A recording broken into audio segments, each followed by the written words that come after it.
다음으로 이어가도록 하겠습니다. 지금 저희 이 컨퍼런스도 비대면으로 이루어지고 있는데요. 이 비대면 시대 로봇의 역할과 중요성이라는 주제로 광운대학교 김진호 교수님 발표가 있겠습니다. 안녕하십니까. 방금 소개받은 김진호입니다. 이렇게 그 미래 전략 컨퍼런스를 하는 데 있어서 저를 초청해 주셔서 감사드리고요. 또 영광으로 생각합니다. 특히 산업부, 로봇산업진흥원, 로봇신문 감사드리고 제 강연을 시작하겠습니다. 이 비대면 시대 로봇의 역할과 중요성, 이거 한 달 반 전에 이 주제를 받았을 때 굉장히 어떤 의미에서 난감했습니다. 너무 큰 주제라서 로봇의 역할이라는 게 한두 개가 아닌데 그걸 어떻게 이야기를 해야 될까, 또 로봇의 중요성도 굉장히 주관적인 건데 어떻게 얘기해야 될까 굉장히 고민을 많이 하고 이렇게 이야기하기로 했습니다. 첫 번째 비대면 시대 얘기하고, 그 다음에 로봇이란 뭔가 다시 한번 리뷰하고, 그 다음에 로봇의 역할, 제 나름대로 로봇의 역할을 정리해 봤습니다. 하고 그 다음에 특히 요새 중요한 코비드 19과 관련된 로봇의 역할 하고, 그 다음에 로봇의 중요성을 얘기하는데 이건 제너럴한 로봇의 중요성이고, 또 이어서 우리나라에서 왜 중요하냐 얘기를 하려고 합니다. 이렇게 전체 6개 챕터로 구성해서 1시간 정도에 말씀드리겠습니다. 먼저 비대면 시대에 대한 얘기는 좀 전에 김경준 부회장님께서 많이 해주시기 때문에 저는 별로 안 하고 넘어가도 될 것 같습니다. 비대면이라는 단어가 untagged, 이런 영어로는 영어 콩글리시라 그러는데 이게 저희가 쓰고 있는데, untagged라고 하는 단어가 이미 2018년도에 이렇게 나온 거 보면은 비대면 사회, untagged 사회는 이미 진행되고 있는데 코비드 19이 더 가속화시키는 거구나, 그렇게 이해하게 됐습니다. 그래서 비대면에 대한 거, 언택트에 대한 거는 깊이 있게 얘기 안 하고 넘어가겠습니다. 로봇으로 바로 넘어가겠습니다. 이제 비대면 되면서 이제 이런 우리가 화상회의 하고 있는 게 우리 처음 하고 있는 거고요. 로봇이란 뭔가 먼저 살펴보기로 하죠. 굉장히 어려운, 로봇이라고 하는 정의를 내리는 게 굉장히 어려운 주제입니다. 어떤 건지 한번 보죠. 로봇이라는 게 처음 단어가 탄생한 거는 소설 속에서 등장했습니다. 인간을 위해서 개발된 로봇, 그 다음에 다시 인간에 대항하는 로봇, 이 두 가지 모습이 그려진 소설이었습니다. 로봇의 어원은 강제노동의 의미입니다. 첫 번째 로봇은 1959년도에 이제 만들어진 유니메이트라고 하는 로봇입니다. 저 로봇이 1959년도에 미국에서 태어났고, 저는 대한민국에서 1959년도에 태어났습니다. 그러니까 저는 로봇하고 뗄 수 없는 관계에 있다고 보시면 됩니다. 이분한테, 이 조셉 앵글버시한테 로봇이 뭐냐고 물어봤습니다. 물어보니까 내가 로봇은 정의할 수는 없다, 그러나 내가 보면은 로봇인지 안다, 이렇게 말씀하셨어요. 이 얘기는 뭐냐면은 자기 나름대로 로봇은 정의는 갖고 있지만은 내 정의를 가지고 너희들하고 논쟁하고 싶지는 않다, 이런 게 내포되어 있는 것 같습니다. 제가 학생들한테 로봇을 가르치면은 학생들이 제가 내리는 정의를 안 따라옵니다. 한 학기 마칠 때까지도. 실은 저 역시 그랬습니다. 제가 로봇을 배울 때 교수님이 이야기한 정의를 저도 안 따라가고 있다가 한 20년 지나서 그 정의를 저도 이제 따라가고 있는 모습을 보게 됩니다. 그만큼 로봇이라 하는 게 각자 다른 로봇의 모습을 우리 마음속에 담고 있는 기술인 것 같습니다. 로봇의 핵심 기술 세 가지는 이 PCA라고 부릅니다. Perception, Cognition, Action. 그러니까 Perception은 인간의 오감에 해당하는 거고, Cognition은 두뇌에 해당하는 거고, Action은 이제 우리 팔, 다리, 운동에 해당하는 그런 게 액션입니다. PCA가 결합되어 있는 게 로봇 기술이라고 보면 됩니다. 로봇을 구성 요소를 보면은 내부에 이 5개 요소, 컨트롤 중심으로 내부에 5개가 구성되어 있고, PCA는 이것들로 같이 연계되어 있는 그런 모습이고, 로봇의 왼쪽에는 항상 인간이 있고, 로봇이 만들어내는 건 모션입니다. 모션이고, 로봇은 어떤 환경 속에서 존재하는 거고, 그래서 외부의 3요소, 내부의 5개 요소로 구성됩니다. 그런데 이 모습은 모든 지능 디바이스들이 이런 형태로 발전하고 있습니다. 자동차인 경우에도 사람이 저 박스 안에 있냐 없냐, 그 차이가 있는 거고요. 그래서 로봇이라 하는 게 단순 하나의 어떤 동떨어진 기술이 아니고 전체 어떤 기술의 어떤 중심에 서 있는 그런 거로 볼 수 있습니다. 로봇의 정의, 이 정의는 저를 가르치신 분 중에 박사장 때 가르치신 분 중에 한 분이 내린 정의인데 제가 못 따라갔던 정의입니다. 그분이 이야기했던 게 로봇은 모션에 대한 학문이다, 모션이다, 또는 모션 앤드 포스다 이렇게 얘기했습니다. 그런데 모션을 다루는 학문은 로봇 공학 말고 다른 학문도 있습니다. 그래서 물리학은 자연 운동에 대한 거고, 기계공학은 인간이 원하는 운동을 만들어내는 거고, 물론 스포츠 쪽에도 운동이 있지만 그건 사람과 관계된 것들이고요. 그래서 로봇은 모션에 대한 건데, 이 어떤 모션을 하는 거냐 하면은 로봇은 지능 모션에 대한 겁니다. 지능 모션을 다루는 학문이고, 이 로봇에는 크게 보면 두 가지가 있습니다. 하나는 사람 팔에 해당하는 머니푸레이션 하는 기능, 머니푸레이터라고 부르죠. 이런 게 있고, 그 다음에 또 하나는 사람 다리에 해당하는 이동 로봇, 모빌리티가 있습니다. 모빌리티가 있고, 다시 로봇을 정의하면은 인텔리전트 모션 앤드 포스입니다. 이건 제가 지금 쓰고 있는 정의라고 할 수 있습니다. 미래는 또 어떻게 바뀔지 모르겠지만은 여러분이 이 정의를 동의하시든 뭐 그거는 상관없지만은 여러분 나름대로 로봇에 대한 정의를 갖고 있기를 바랍니다. 그러면 이 인텔리전트 모션을 가지고 도대체 이 로봇의 역할은 뭘까? 이걸 지금 찾아가 보겠습니다. 그 전체 로봇에 대해서 로봇의 역할을 찾기 전에 저는 좀 구분해서 로봇의 역할을 찾으려고 합니다. 로봇에는 두 가지 꿈이 있습니다. 하나는 인간의 꿈이고, 이 인간의 꿈에서의 로봇은 인간을 위한 가장 완전한 도구로서 로봇이 발전해 나가는 겁니다. 그래서 도끼, 망치에서 쭉 계속 자동화가 진행되다가 로봇까지 오는 거죠. 그다음에 두 번째는 로봇의 꿈입니다. 이 로봇의 꿈은 로봇은 인간을 가장 이상적인 존재로 보고서 발달하는 기술입니다. 이건 마치 하느님이 인간을 만들었는데 인간이 하느님을 닮으려고 하는 것과 비슷하다 볼 수 있죠. 인간이 로봇을 만들었는데 로봇이 인간을 닮으려고 하는 걸로 될 수 있습니다. 그 로봇의 역할을 제가 찾아갈 때 이 로봇의 꿈에 해당하는 로봇들은 지금 다루지 않기로 하겠습니다. 왜냐하면 이 분야는 너무나 또 어려운 거고 더 많은 연구가 필요하기 때문에 저는 인간의 꿈에 해당하는 로봇에 대해서만 로봇의 역할을 찾아가 보고자 합니다. 로봇의 역할, 로봇의 역할 사용자별로 보면 산업용, 그러니까 제조업자, 그다음에 전문가가 쓰는 전문 서비스 로봇, 또 개인이 쓰는 개인 서비스 로봇 이렇게 나누기도 하고, 그다음에 사용 분야에 따라서 지금 7가지만 지금 나열해놨는데 사용 분야에 따라서 로봇의 역할을 정의할 수도 있겠죠. 그런데 저는 로봇의 핵심 가치에 따라서 로봇의 역할을 정의하는 걸 해보려고 합니다. 로봇이 창출하는 가치, 첫 번째는 완전한 툴로서의 로봇입니다. 완전한 툴로서의 로봇. 이거는 자동차 산업에서 가보면 주로 이런 형태로 많이 씁니다. 완전한 툴로서의 로봇. 그 다음에 인간과 협력하는 존재로서의 로봇 청소기라든지 수술 로봇 보면은 인간과 협력하는 그런 모습이 많이 나옵니다. 그다음 세 번째는 아까 인텔리전트 모션이라고 그랬는데, 모션이 만들어내서 하는 게 공간의 자유를 만들어내는 게 로봇의 큰 역할입니다. 인간이 가지 않아도 되도록 하는 거. 그래서 물류 산업을 보면은 공간의 자유를, 로봇이 만들어주는 공간의 자유를 가장 잘 활용하고 있는 것 같습니다. 자동화의 완성. 이건 반도체나 바이오 산업 가면은 수많은 자동화된 기계들을 로봇이 다 연결합니다. 그런 의미에서 자동화의 완성, 저 측면 네 가지 측면에서 로봇의 역할을 찾아가 보려고 합니다. 먼저 완전한 툴로스 로봇. 로봇은 모션을 하는 거고 주변 장치와 툴이 붙어가지고 로봇 시스템에 대해서 비로소 작업을 합니다.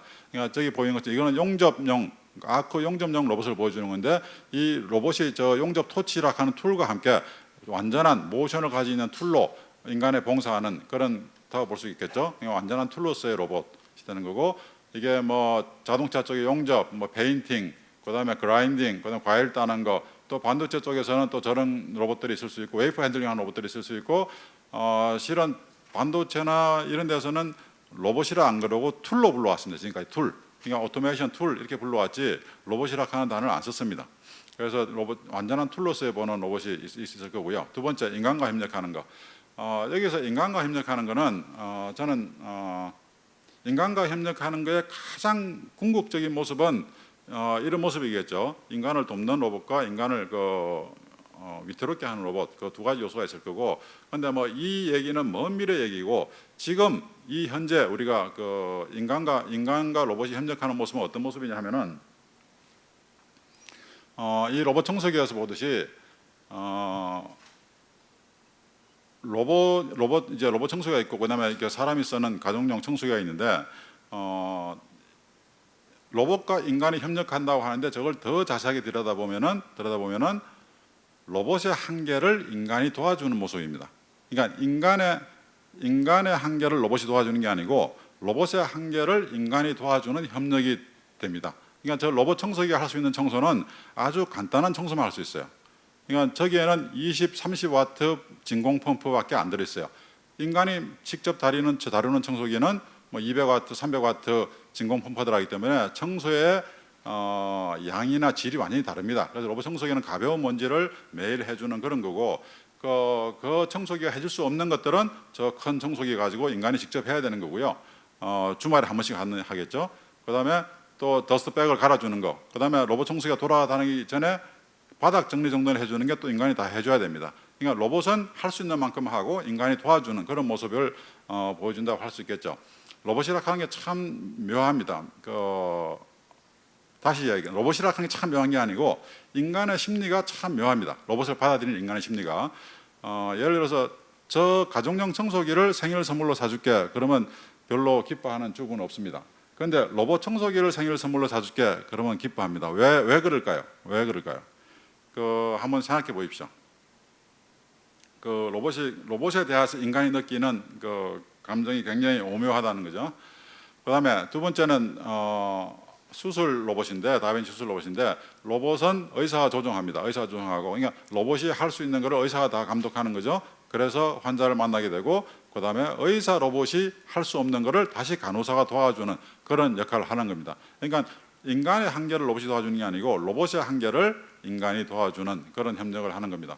세 번째는 제조업에서도 첫 번째 저거는 1980년대 90년대 초반까지는 저는 자동화 라인으로 가다가 점점 인간이 개입돼서 지금 이제 협동 로봇을 많이 쓰는 거죠. 그러니까 로봇의 한계를 인간이 도와주는 그런 모습입니다. 인간과 로봇의 협력에 있어서도 로봇의 한계를 인간이 도와줄 때 훨씬 더 성공적으로 가고 있는 겁니다. 인간이 가고 있는 그런 모습입니다. 그러니까 로봇의 변화가 인간이 하던 작업이 로봇으로 대신한 거, 이런 변화는 아직까지 없다고 보시면 됩니다.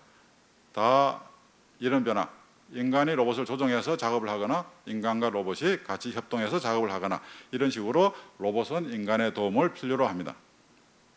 인간에게 쉬운 것은 로봇한테 어렵고 로봇한테 쉬운 것은 인간한테 어렵습니다. 그렇기 때문에 인간을 대신하는 로봇은 불가능한 거죠. 그래서 로봇은 로봇다움이 있는 거고 인간은 인간다움이 있는 거고 그렇습니다.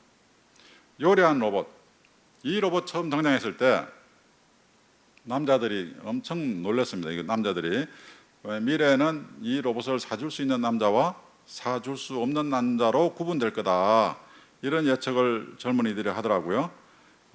이 로봇은 3년 전에 상품화 됐어야 되는 로봇인데 상품화 되지 못했습니다. 다행스럽게도 뭐 더 기술 개발해야 되나 봐요. 그런데 이 로봇을 보고서 제가 느낀 거는 인간의 역할은 뭐냐, 그게 제일 궁금합니다. 인간의 역할은 뭐냐? 인간의 역할은 이 로봇을 위해서 모든 재료들을 다 손질해서 정확한 위치에 놔줘야지 이 로봇은 작업할 수 있습니다. 그게 문제인 거죠. 그러니까 로봇을 위해서 인간이 도와주는 건 좋은데 인간이 해야 하는 일이 너무 힘든 일을 인간이 맡는 거고 로봇은 재미있는 일만 로봇이 맡아가는 거예요. 그래서 저는 이런 로봇을 봤을 때 이 로봇의 역할이 뭐니? 이렇게 묻지 말고 이 로봇을 위해서 인간이 무엇을 해줘야 되니? 인간의 역할은 뭐니? 이렇게 묻는 게 훨씬 더 로봇에 대한 이해가 빨리 다가올 수 있는 기술이라고 생각합니다. 그 다음에 공간의 자유를 적용하는 거. 제가 로봇을 배울 때 제일 좋아했던 단어가 저 자유도였어요. 자유를 배우게 했지만은 자유를 저렇게 매주하는 거, 측정하는 거는 저런 것들이 굉장히 재밌었어요. 로봇에서 자유도는 뭐 간단히 이야기하면 모터를 몇 개 썼냐 하는 건데, 모터 한 개 쓰면은 뭐 직선이 나오는 거고 원이 나오는 거고, 모터 두 개 쓰면은 면이 나오는 거고, 모터 세 개 쓰면은 어떤 3차원 공간, 모터 6개까지 쓰면 6차원 공간이 나오는 겁니다. 이 로봇은 이렇게 공간을 만들어내는 기술입니다. 모션을 통해서.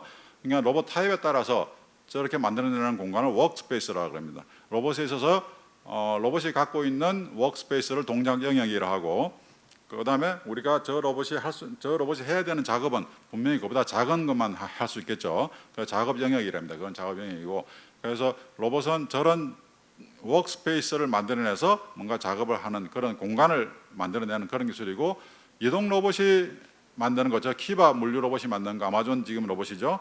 저 창고 전체를 다 이동 로봇이 돌아다니면서 인간은 들어가지 않도록 해줍니다. 인간은 저 바깥에서 그거를 물품을, 아이템을 피킹하는 거하고 플레이싱하는 것만 도와주는 그런 역할만 하도록 해주는 겁니다. 저 운동장 뭐 5개만한 그런 넓은 공간을 인간이 돌아다니지 않도록 도와주고 있는 거죠.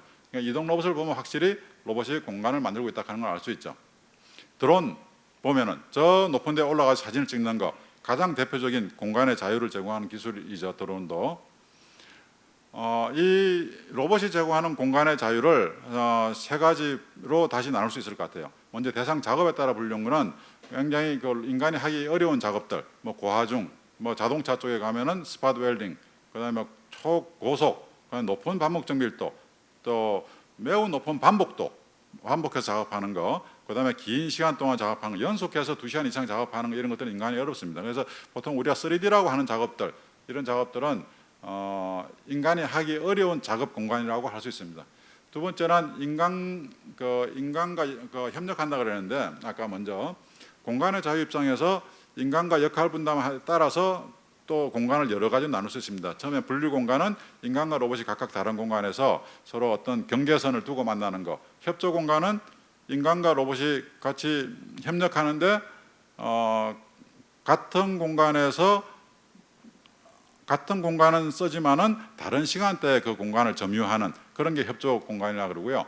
협동 공간은 같은 시간대에 같은 공간을 점유하는 것을 협동 공간이라고 그러고, 원격 공간은 인간은 갈 수 없는 곳에 로봇이 가는 거, 그런 것들 이제 원격 공간을 제공한다고 할 수 있습니다.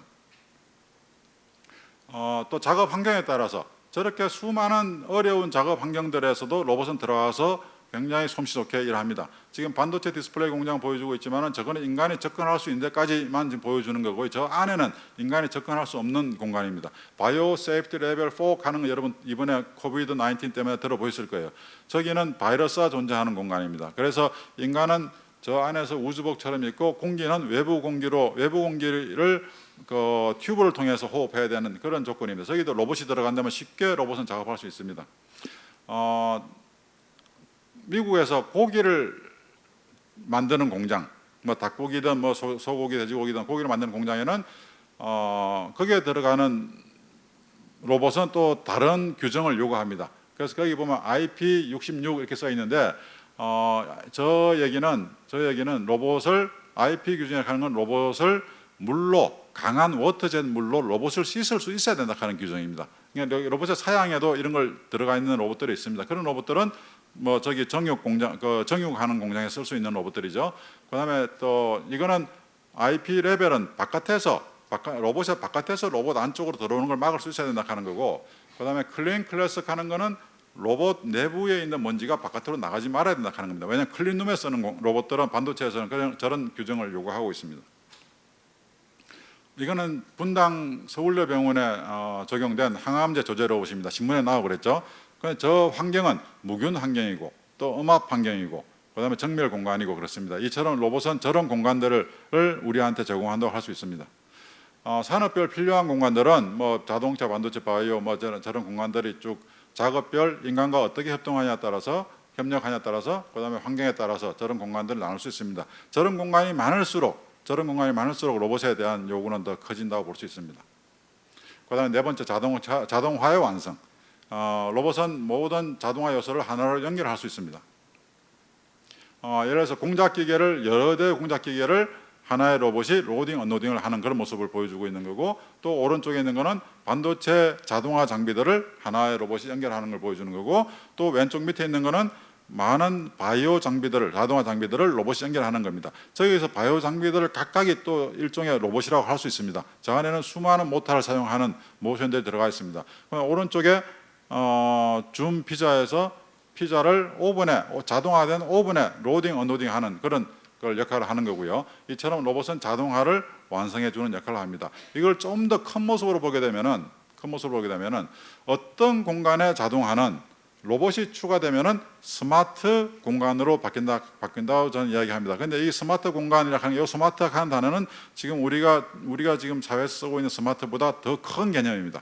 더 큰 개념이고, 예를 들어서 팩토리 오토메이션에다 로봇이 들어가면은 스마트 팩토리가 되는 거고, 빌딩 오토메이션에 로봇이 들어가면 스마트 빌딩이 되는 거고, 예를 들어서 빌딩에 로봇이 들어왔는데 엘리베이터를 로봇이 열 수가 있냐 없냐 하는 게 굉장히 중요한 이슈인데, 엘리베이터와 로봇이 연결되면은 비로소 그때서 이제 도어도 자동화되고 뭐 그렇게 되면은 로봇이 빌딩을 돌아다니면서 배달을 할 수 있겠죠. 그러면 스마트 빌딩이 되는 거고, 어떤 그런 약국에서도 로봇이 들어가면은 어떤 스마트 약국이 되는 거고, 하여튼 그런 모습을 저는 이야기합니다.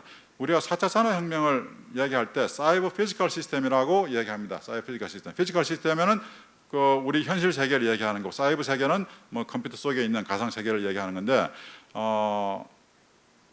피지컬 시스템이 먼저 잘 완성 구축이 된 다음에 해야지 사이버 세계가 의미가 있는 거죠. 그래서 여기 스마트 공간이라는 거는 저는 4차 산업혁명에서 피지컬 시스템을 완성하는 거라고 저는 생각하고 있습니다.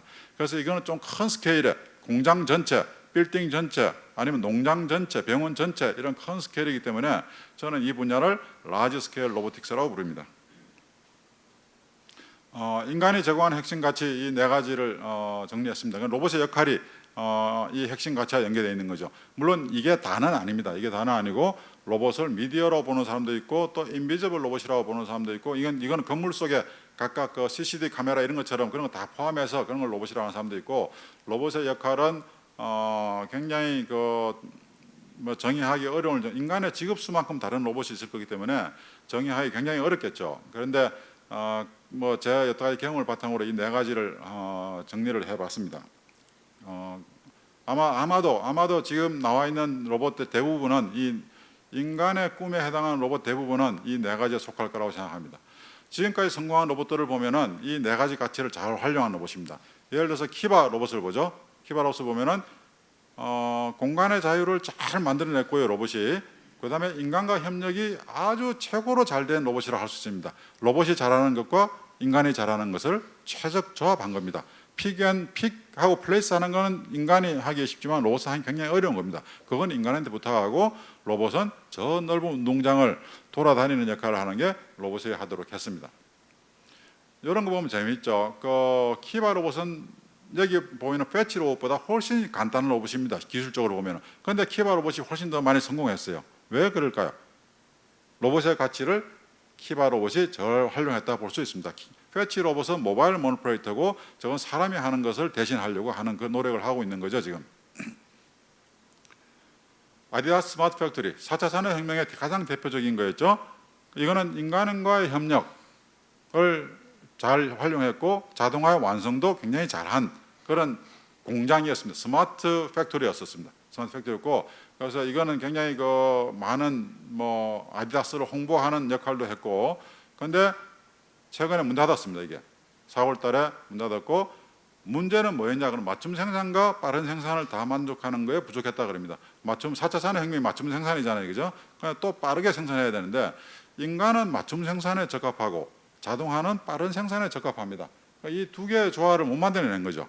이 두 개의 조화를. 인간과의 협력을 비록 하긴 했지만은 인간과 협력을 인간이 잘하는 건 인간한테 주려고 했습니다. 예를 들어서 신발 끈 매는 건 인간이 했어요. 인간이 하고 했는데 결국 더 많은 인간과 로봇의 어떤 조화로운 만남을 더 추구해야 되는 게 아닌가 하는 숙제를 남기고 이 공장은 폐쇄하기로 했다 합니다. 가치 활용을 잘한 준 피자, 아까 도미노 피자가 너무 잘 돼서 그런지 준 피자가 지금 버벅대고 있어요. 이 로봇도 완전한 툴로서의 로봇도 잘 했고, 그다음 인간과 협력하는 것도 잘했습니다. 로봇이 못하는 건 다 인간이 도와주도록 했어요. 인간이 도와주도록 했고, 그다음에 자동화의 완성도 잘했습니다.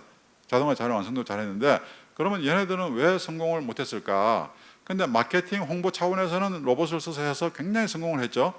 그러니까 미국 사람이 뭐 짧은 시간 내에 준 피자를 바로 다 알게 되도록 그런 역할을 로봇이 많이 했는데 이 로봇이 성공 못한 이유는 이 사업의 본질이라는 게 또 여기 들어옵니다. 로봇의 가치 활용을 잘했다 그래서 사업이 되는 게 아니고 여러분들 한번 더 생각해 보십시오. 이 사업의 본질이라고 하는 게 또 다른 문제로 또 남아 있는 겁니다. 대인 서비스 로봇들, 아까 로봇의 꿈에 해당하는 그 대인 서비스 로봇들, 아이들을 돌본다, 노인을 돌본다, 그다음에 소셜 로봇을 한다. 이 로봇들은 제가 이야기하는 이 네 가지 가치하고는 관계없습니다. 이거는 이 로봇들에 도대체 무슨 가치가 있을까? 그거는 우리 사회가 더 논의해야 될 필요가 있을 것 같습니다. 아마도 인간과의 협력 이 부분에 더 깊이 있는 조사 연구가 이루어진다면은 저 로봇들의 가치를 찾을 수 있지 않을까 생각합니다. 네 번째 챕터는 코비드-19 코로나 바이러스와 관련해서 지금 로봇의 역할을 저 네 가지 가치 입장에서 어떤 일을 하고 있는지 보죠. 먼저 완전한 툴로서의 로봇 보죠. 문재인 대통령이 CGN이라 하는 제약회사를 방문했어요. 저기서 이제 굉장히 진단 시약을 잘 만들어 가지고 세계적으로 K-바이오를 홍보할 수 있는 그런 훌륭한 역할을 하는 회사입니다. 이게 신문에 딱 나오자마자 저는 관심 있게 본 게 저 좌우 주변의 뒤쪽에 있는 저것들이 뭔가 관심을 가지게 됐어요. 저것들을 학생들하고 같이 함께 찾았습니다. 찾아보니까 여기 가운데 있는 저 로봇이었어요.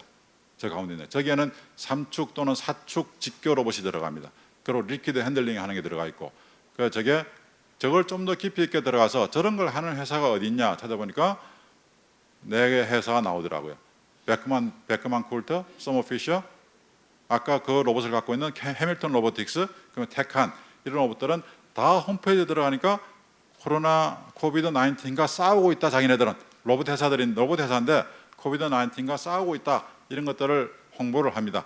그럼 우리나라 로봇 기업들 중에서 코비드-19과 싸우고 있다 하는 로봇 기업들이 어디 있는지 아직 제가 찾지를 못했어요. 그다음에 이제 뭐 진단하는 쪽 했고, 방역 소독 쪽도 지금 이제 로봇이 적용되려고 하고 있습니다. 그러니까 뭐 소독, 멸균하고 하는 그런 쪽 되고 있고, 아마 바이오 폐기물 처리하는 것도 어딘가는 분명히 자동화 로봇화되고 있는 굉장히 위험한 거기 때문에, 테러로 사용될 수도 있는 위험한 거기 때문에 그 바이러스가 우리나라에 지금 존재하는 게 만일 누가 뭐 그걸 샘플을 채취한 거에 갖고 있다면은 뭐 위험한 거기 때문에 아마 저런 거 처리하는 기술도 아마 어딘가는 하고 있을 것 같습니다. 그 다음에 두 번째, 인간과의 협력. 그러니까 로봇에 부족한 거를 인간이 도와주는 거죠. 이런 것들, 그러니까 지금 레스토랑에서 서빙하고 있는 이런 것들이 대표적으로 인간과 로봇이 협력하는 그런 거라고 볼 수 있습니다. 세 번째, 공간의 자유를 주는 거. 뭐 이런 딜리버리 로봇들, 텔레프레젠스 로봇들. 그러니까 요양원이나 요양병원 같은데 자식이 저 로봇을 통해서 부모님을 찾아가서 만난다든지 하는 그런 것들도 지금 가능해지겠죠. 앞으로 대학교나 뭐 고등학교에는 조금 내가 열감이 있어요. 학교에다가 전화하면은 그래, 그러면 텔레프레젠스로 출석해, 이렇게 할지도 모릅니다. 그러니까 저 유사한 뭐 이동성은 없더라도 저런 뭐 펜틸트 되는 저런 로봇들이 교실에 앉아 있는 그런 모습을 보는 경우가 생길지 몰라요. 그런데 이 텔레프레젠스와 화상 통화하고 다른 점은, 텔레프레젠스로 저렇게 부모님을 만나면은 부모님은 자식이 왔다 갔다고 많이 생각한답니다. 그러니까 인간이 느끼는 그게 또 다른 로봇의 오묘함입니다. 인간의 느끼는 감정이 아직 우리가 모르는 부분이 굉장히 많죠. 그 다음에 로봇에 의해서 인간의 공간에 있었는데 인간의 공간을 로봇이 계속 확장해 왔습니다. 확장해 왔는데 이번에 바이러스에서 인간의 공간은 굉장히 축소됐다 하는 걸 여러분 다 경험하셨을 거예요. 그래서 로봇이 해야 될 일은 다시 그 공간을 회복하는 거, 이런 것들을 로봇이 해야 될 거라고 생각하고 있습니다. 그 다음에 자동화의 완성 측면에서 코비드-19과 싸우고 있는 거, 아까 방역 진단 얘기했는데 샘플 채취를 하고, 그 다음에 아까 그런 RNA 추출하는 거, 그 다음에 배양하고 검출하는데 요 세 가지 기계를 다 묶은 로봇 자동화 장비가 이거예요. 이건 로시오에서 개발한 건데, 이거는 1000개 샘플을 8시간 동안 코로나 바이러스를 진단할 수 있는 그런 장비입니다. 이런 방역 진단에서 로봇이 계속 또 역할을 하고 있고요. 그 다음에 백신, 치료제 개발, 생산 다 로봇화 되지 않는다면은 어렵겠죠. 중국에서 줄기세포로 코로나19 중증 환자를 치료한다 그랬어요. 이런 것들을 하려면은 이런 로봇 장비들이 필요합니다. 왜 바이오에서 로봇과 자동화가 필요한가? 그거를 분석한 글을 보면은 어떤 연구원이 어떤 실험 결과를 얻었다고 쳤을 때 그거를 다른 사람 보고 똑같이 해봐라 그러니까 70%가 똑같은 결과를 내는 걸 실패했답니다. 그다음에 그 결과를 낸 사람한테 다시 해보라 그랬지만 또 50%가 또 실패했대요. 그래서 이렇게 의해서 이루어지는 손실이 미국에서만 연간 28조라고 그럽니다. 그러니까 반복성이 없는 거죠. 인간이 하는 거니까. 그래서 이런 거고, 약국 자동화가 왜 약국 자동화 필요하냐 그거 할 때도 미국에서 약국에서 의사 조제한 약을 잘못 지어주는 케이스가 연간 30만 건 생긴답니다. 그래서 약국 자동화가 돼야 되는 거죠. 로봇의 중요성. 대한민국의 위기와 로봇 산업의 중요성으로 다시 해석해서 말씀드리겠습니다. 대한민국은 지금 크게 로봇과 관련돼서 제가 로봇 하는 사람 입장에서 보면 로봇 관련해서 4가지 위기를 경험하고 있습니다. 먼저 코비드 19. 지금 뭐 코비드 19과 관련돼 가지고 로봇이 어떤 역할을 할 수 있는데 하는 얘기를 좀 전에 했습니다. 좀 전에 했고 아마 그쪽으로 아마 우리나라도 많이 지금 투자를 하고 시작을 했고 또 좋은 결과 있기를 기대합니다. 두 번째는 고령화 위기입니다. 고령화 위기. 요거는 약 10년 전에 나온 데이터인데요. 그때 보면은 2060년이 되면은 그 검은색이 노인 부양 가족이고 밑에가 유소년 부양 가족입니다. 그러니까 생산 가능 인구 100명당 부양 가족이 얼마냐 보는 겁니다. 지금이 제일 대한민국은 행복한 시점을 지내고 있습니다. 지금은 약 한 37, 8명 정도 되는 시점을 지내고 있고 2060년이 되면은 여러분들 다 저를 포함해서 여러분들은 다 그 검은색 안에 다 들어갈 겁니다. 지금 뭐 25살 이상은 다 저 검은색 안에 들어가 있겠죠. 우리 사회에 부담이 될 그런 사람들입니다. 그래서 이렇게 고령화되고 있는데 지금 다시 최근에 나온 데이터를 보니까 2067년이 되면은 100명당 120명을 부양해야 되는 그런 모습이고 우리나라가 고령화에서 제일 앞선 나라가 될 거라고 추측하고 있습니다. 그 10년 전에 예측했던 것보다 3년 전에 예측한 게 더 가속도가 더 빨라지고 있다 그런 의미죠. 그럼 이걸 위해서 우리가 어떤 준비를 대비를 할 수 있냐 보면은 저 고령 인구들이 로봇을 이용해서 계속 생산 가능 인구로 남아주세요라고 부탁해야 되겠죠. 65세 넘어가더라도 혼자서 뭐 그 근육으로 일을 할 수 없으면 로봇을 이용해서 더 생산 가능 인구로 남아주세요. 70세, 75세까지 생산 가능 인구에 남아주세요라고 부탁을 해야 되고, 그 다음에 생산 가능 인구 100명이 생산성을 지금보다 10배 이상으로 올려야 된다는 생각입니다. 그렇게 하려면 로봇 자동화 아니면 불가능하겠죠. 그래서 고령화를 대비하는 측면에서도 물론 뭐 복지가 되고 뭐 바이오 되고 다 하지만은 로봇 자동화 역할은 굉장히 큽니다. 우리나라에서.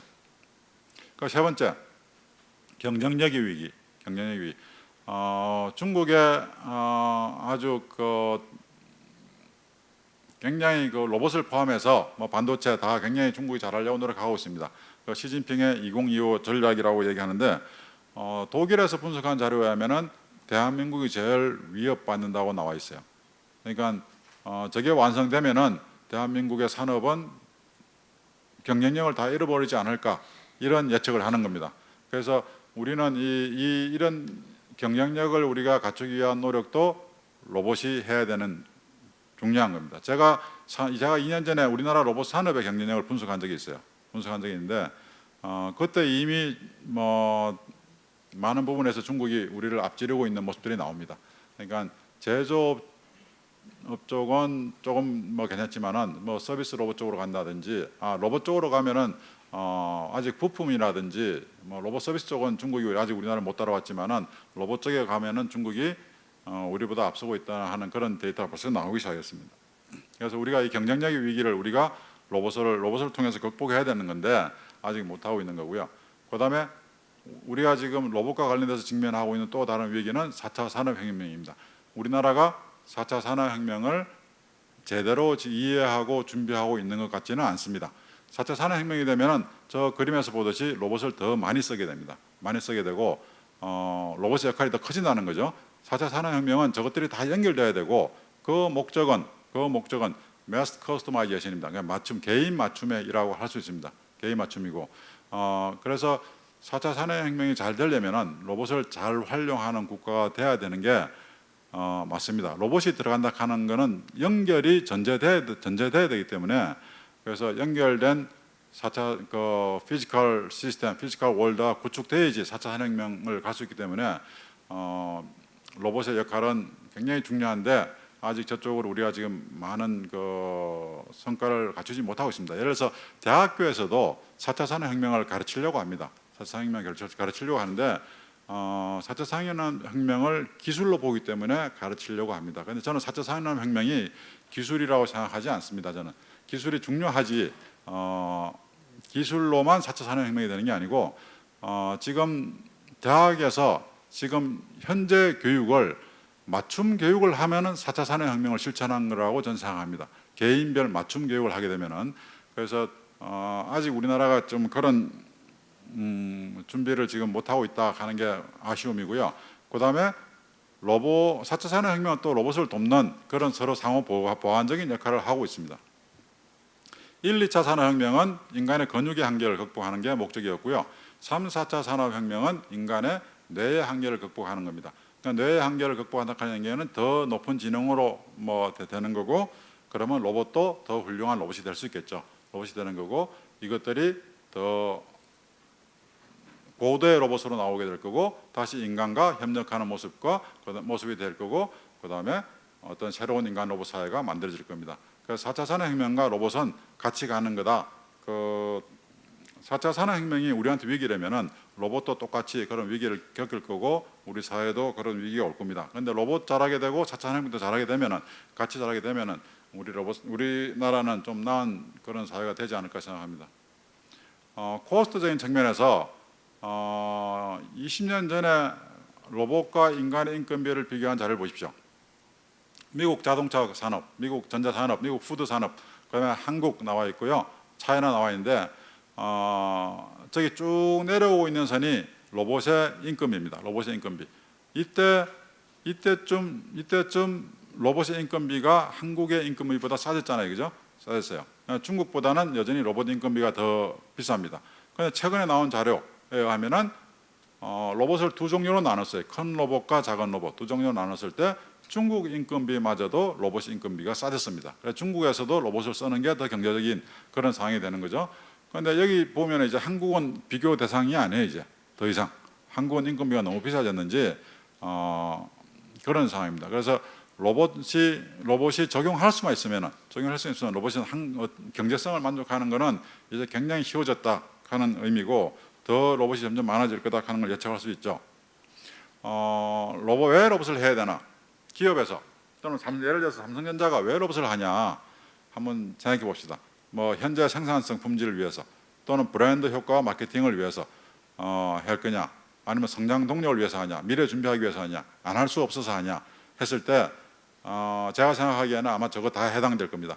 저거 다 해당될, 어느 기업에 있는지 다 저런 목적으로 할 겁니다. 예를 들어서 아까 준 피자 같은 경우에는 브랜드 효과 마케팅에 굉장히 큰 도움을 줬죠. 그런 용도로 써먹을 수 있었던 거고. 그럼 대한민국은 그럼 왜 로봇을 해야 되냐? 대한민국은 로봇이 갖는 전체 파급 효과라든지 이런 것들이 어마어마하게 크기 때문에 대한민국은 로봇을 준비해야 되는 겁니다. 제가 정리한 로봇 산업의 어떤 본질과 중요성에, 로봇 산업의 본질에 있어서 첫 번째는 로봇 산업은 초융합 산업입니다. 굉장히 많은 기술들이 들어와 있는 그런 겁니다. 그래서 로봇을 공부한 학생들은 어디를 가도 잘할 수 있다고 전 이야기합니다. 그러니까 자동차를 가도 잘할 수 있고, 반도체 가도 잘할 수 있고, 어디를 가도 잘할 수 있다고 생각합니다. 초융합 산업이 로봇이고, 그만큼 어렵지만은 뭔가 어느 경제에 도달하게 되면은 굉장한 가치가 높은 거죠. 두 번째는 컨버전스 산업입니다.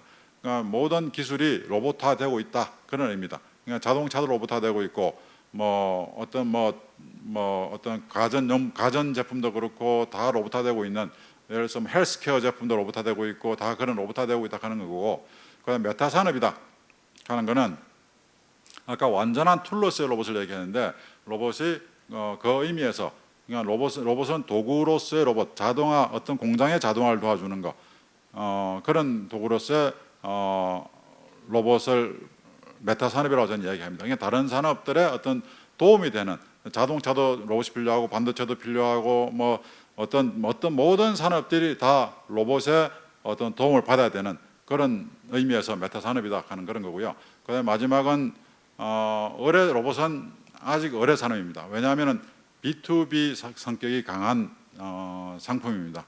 그래서 수직 관계가 존재해요. 갑과 을의 수직 관계에서 안타깝게도 로봇은 을에 속할 때가 대부분입니다. 그런데 많은 로봇인들이 이런 경험들을 하면서 왜 우리가 이렇게 어려운 직업을 택했을까 하는 그런 생각도 드는데, 우리가 실수로 이런 어려운 직업을, 로봇 산업인들이 실수로 이런 어려운 직업을 택했다 생각하지는 않아요. 우리가 국민으로서 갖는 책임감도 있고 나라에 대한 사랑, 사회에 봉사하는 그런 마음으로 우리가 로봇 산업을 지금 만들어가고 있다 생각합니다. 그래서 로봇의 가치는 뭐 이루 말할 수 없이 크고, 로봇 산업은 타 산업을 위한 뿌리이면서 줄기가 되고 있고, 그래서 로봇은 국가 경쟁력의 핵심으로 지금 발전하고 있기 때문에 뭐 당연하죠, 그죠? 국방에서도 그럴 거고 그렇기 때문에 로봇을 안 할 수 없는 그런 미래로 우리는 가고 있습니다. 그러나 쉬운 로봇은 없습니다. 로봇은 굉장히 어렵습니다. 지금 이거는 2018년하고 19년도에 사업을 하다가 문을 닫은 5개 대표적인, 여러분들이 잘 아는 로봇 회사라고 볼 수 있습니다. 뭐 이런 뭐 로봇들, 양팔 로봇, 뭐 그다음에 소셜 로봇, 그다음에 또 이것도 소셜 로봇이고, 그다음에 이게 교육용 로봇이고, 그다음에 혼다 아시모는 굉장히 멋있는 진화를 만들어냈지만은 이제 그만하기로 했는데, 물론 혼다의 마케팅에는 굉장히 도움이 됐어요. 혼다 마케팅에는 도움이 됐는데 왜 이런 로봇들이 왜 뭐 잠시 안 하기로 했을까? 저는 이걸 완전한 실패라고 보지는 않습니다. 실패라고 보지는 않고, 이거는 이제 어떤 뭐 과정 중에 우리 사회의 어떤 변화의 과정 중에 있는 거고, 발전의 과정 중에 있는 거고, 그런 걸 생각합니다. 여기서 안 된 이유들을 우리가 잘 분석한다면은 우리가 좀 좋은 많은 도움을 받을 수 있을 거라 생각합니다. 한국에서도 뭐 굉장히 많은 실패를 했죠. 한국에서도. 그래서 그런 것들이 다 우리한테 경험이 되고 발전의 에너지로 써먹을 수 있게 되기를 바랍니다. 대한민국을 위한 로봇 산업. 대한민국은 지역 분산화가 로봇이 분류가 돼가지고 지역으로 다 나눠져 있습니다. 지역으로 다 나눠져 있고, 이게 이 지도만 보면은 굉장히 로봇 강국 같아요. 그런데 실제로 들어가 보면은 우리가 그렇지 않죠. 그래서 굉장히 부족함을 가지고 있고, 이렇게 능력이 높지도 않았는데 그걸 다 분산시켜 버렸으니까 더 어렵게 되겠죠, 잘못하면은. 그래서 우리 대구에 있는 로봇산업진흥원 역할과 책임이 더 무거울 수도 있을 것 같아요. 그래서 이걸 더 잘 조정하고 하는 일도 해야 되고, 근데 이게 뭐 다 잘 발전하면은 굉장히 중요한 또 우리나라의 경쟁력이 될 수도 있을 것 같습니다. 소방 로봇을 보면은 우리나라가 대구 지하철 참사를 계기로 시작한 로봇 개발을 한 게 있어요. 그게 소방 로봇인데 저 로봇이 지금은 사용하지 않고 있습니다. 그런데 뭐 언젠가는 되겠지만은, 그런데 프랑스에서 작년에 노틀담 성당에서 불이 났을 때 저 콜로서스라는 로봇이 적용됐어요. 얼마나 제가 부러웠는지 모릅니다, 저게. 그런데 우리나라에서는 왜 이런 것들이 안 이루어질까? 우리나라가 좀 더 어려운 환경입니다. 로봇 산업인들이 이겨내야 되는, 극복해야 되는 그런 것들이 훨씬 더 많다고 볼 수도 있어요. 그래서 우리가 로봇에 대한 생각을 좀 바꿔 나가야 될 필요가 있다고 저는 생각합니다. 그래서 로봇에서 제일 중요한 게 저는 인간다움과 로봇다움을 조화롭게 연결하는 거. 그런데 그 중에서도 로봇의 부족함을 인간이 도와주는 게 훨씬 더 효율적이라는 거. 그래서 우리가 로봇의 어떤 그런 효과와 혜택을 우리가 발견하는 거, 저런 것들이 좀 되길 바라고, 이 표는 제가 학생들하고 같이 로봇화 되어 가는 과정, 인간과 로봇이 협업해 가는 과정을 간단히 도식적으로 그린 건데, 저기 영문으로 나온 게 예를 들자면 아마존 웨어하우스였어요. 인간이 다 작업을 하는 그런 공장이었고 4번이 결국 키바가 지금 하고 있는 겁니다. 그냥 키바 로봇이 하는 건 새로운 태스크로 바뀌어가지고 인간과 로봇이 협력하는 그런 모습으로 가고 있는 겁니다. 그래서 이런 건 인간과 로봇의 협력성을 이해하고 그 다음에 발전한 로봇학을 이해했으면 좋겠어요. 로봇과학은 60년도부터 시작됐습니다. 그 다음에 로봇공학은 본격적으로 로봇공학이 떠오른 거는 1970년대부터 로봇공학이 떠오르기 시작했어요.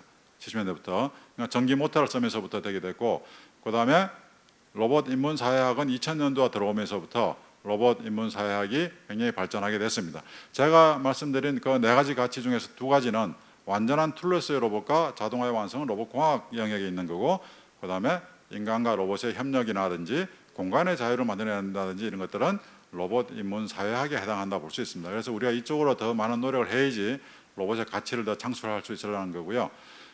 이걸 또 다시 세부적으로 분류하면은 로봇은 모션을 위한 거고 로봇 시스템은 태스크를 위한 거고 인간 로봇 시스템은 솔루션을 위한 거고 인간 로봇 사회는 총 사회적 혜택을 위한 겁니다. 그럼 우리가 집중하고 있는 거는 로봇 개발에 너무 오랫동안 우리는 집중해 왔습니다. 그래서 이제부터는 저 3가지 작업과 솔루션과 사회적 혜택에 더 집중을 하는 그런 모습으로 그냥 산업융합, 공전융합, 사회융합이라고 할 수 있습니다. 저것들에 더 집중하는 그런 사회로 바뀌었으면 제가 바랍니다. 이거는 인간 로봇 시스템의 또 다른 예인데요. 이건 제가 일본의 세코미라고 하는 회사에 근무할 때 제 옆에 있던 팀에서 개발했던 마이스푼이라고 하는 로봇입니다. 약 1993년도에 그 친구들이 저 로봇을 개발하고 있었어요. 저 로봇 시스템을 개발하고 있었어요. 그래서 제가 이 로봇을 누가 개발했니? 이렇게 물어봤어요. 물어봤더니 그건 자기네들이 안 했대요. 그럼 누가 했니? 그러니까 어느 업체에서 해줬어요. 그러는 거예요. 그래서 왜 이것들은 너희들이 안 하니? 물으니까 저건 싸고 해줄 때가 많은데 왜 우리가 하는 거예요? 저 로봇이라는 게 지금도 그렇지만 로봇은 싸고 해줄 때가 많은 존재입니다. 진짜 어려운 거는 그럼 어려운 거는 뭔지 걔네들한테 너희들은 뭐 하고 있니 물어봤어요.